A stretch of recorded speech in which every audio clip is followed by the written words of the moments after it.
Hey there, let's talk about healing. There are some things that happen in my life when I recognize I'm not taking care of myself. Now, you have to get a good baseline of healing going to recognize when your body's stressed out versus what's normal for you. I would say most of us live in a chronic state of stress, so healing journey is kind of important. So here's what I've learned about myself along my healing journey. When I am not cooking food at home and I'm defaulting to eating out or door dashing or just going for convenience, I know I'm stressing too much. And it's fine to do that for like maybe a week.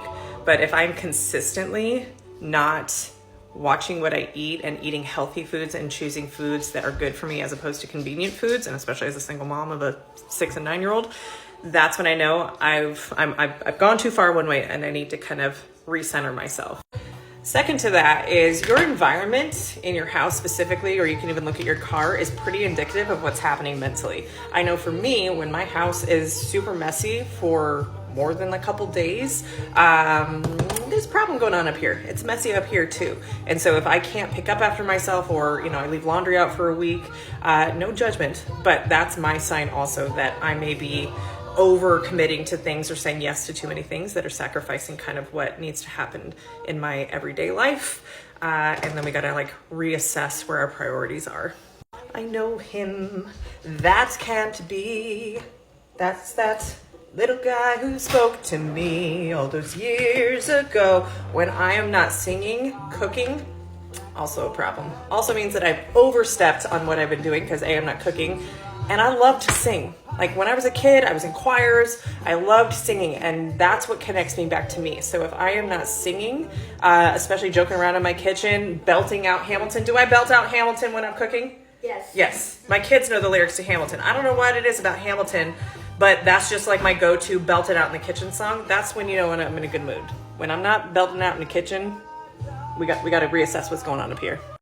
So the only way that I can experience these external results and know what's really going on in my head and really even be that in tune with how sensitive some shifts in my behavior can be is by learning myself, is by noticing the patterns of when I'm really stressed, what do I resort to? Comfort food. For me, my comfort is shoving food in my face. That's how I address anxiety because it pushes against the tightness I feel in my stomach when I overeat. I recognized that about myself when I was 40 pounds overweight in a very toxic relationship.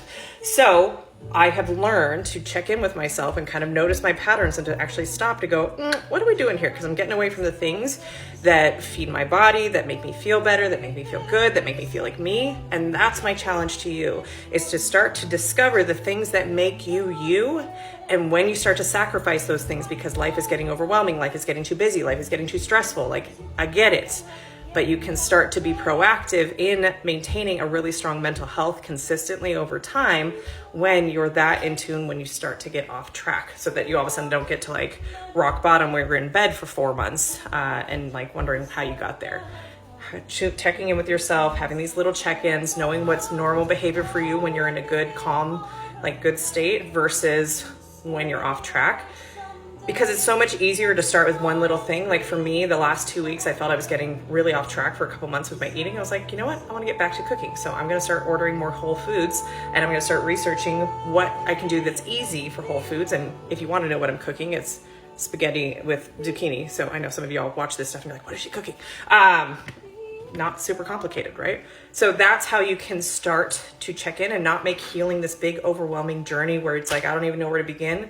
It's start with learning yourself. And that means you have to get quiet, stop the distractions, stop the noise, and tune into who is it you really are. I am somebody who loves to sing in my free time. And when I'm just having a grand old time in the kitchen, I like how I feel in my body when I'm eating healthy and not just resorting to comfort foods and quick and easy foods.